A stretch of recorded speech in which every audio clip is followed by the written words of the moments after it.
So today I'm out gathering one of my favorite foraging foods, chokecherries. Now some people might find that kind of odd because chokecherries really can be pretty bitter. They are excellent in jams and syrups, that sort of thing. But the particular chokecherries that we have around here are actually pretty sweet. So I like eating them just plain.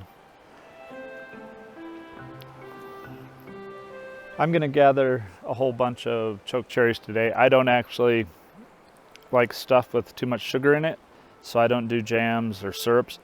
But what I do like to do is carbonated water with a little bit of fruit juice. So eventually I'm gonna make some chokecherry soda. The birds have pretty well picked over a lot of the bushes. So you can see this bush, it was completely covered with chokecherries. However, the birds have pretty well eaten them. I think they take the sweetest ones. I don't blame them.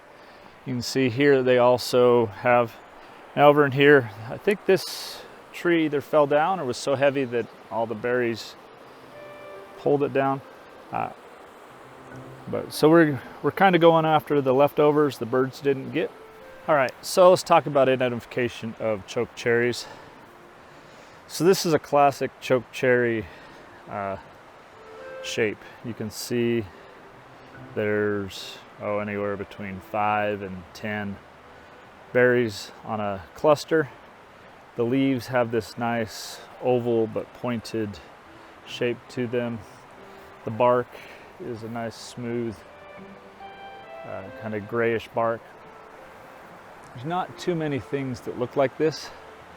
Now over here is about the only thing.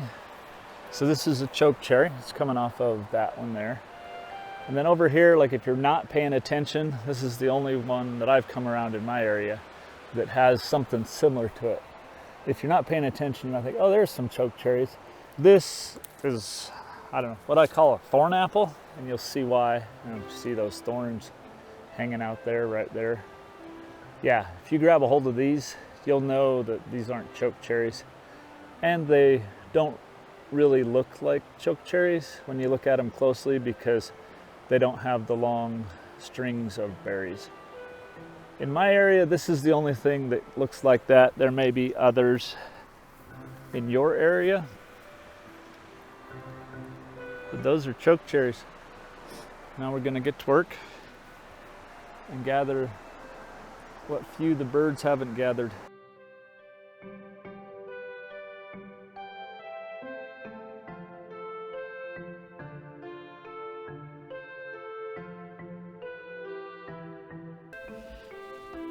When you've collected everything on a bush, then it's time to move on to the next trees. Some of these trees were a ways apart. Of course, when you move on, you could always run into wildlife. This guy wasn't bothering me, but it could have had a different ending.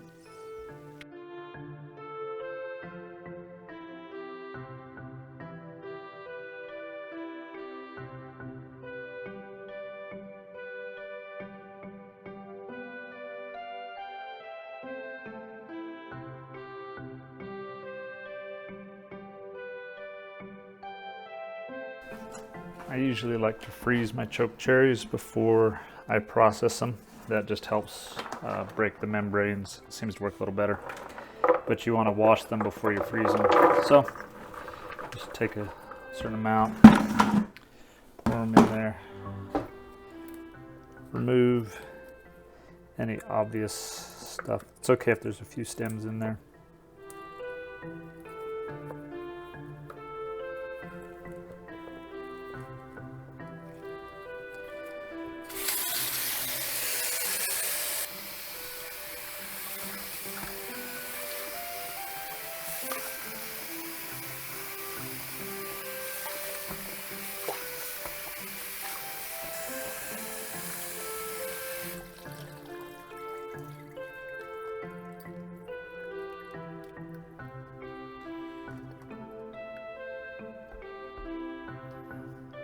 And I'm just going to strain it off.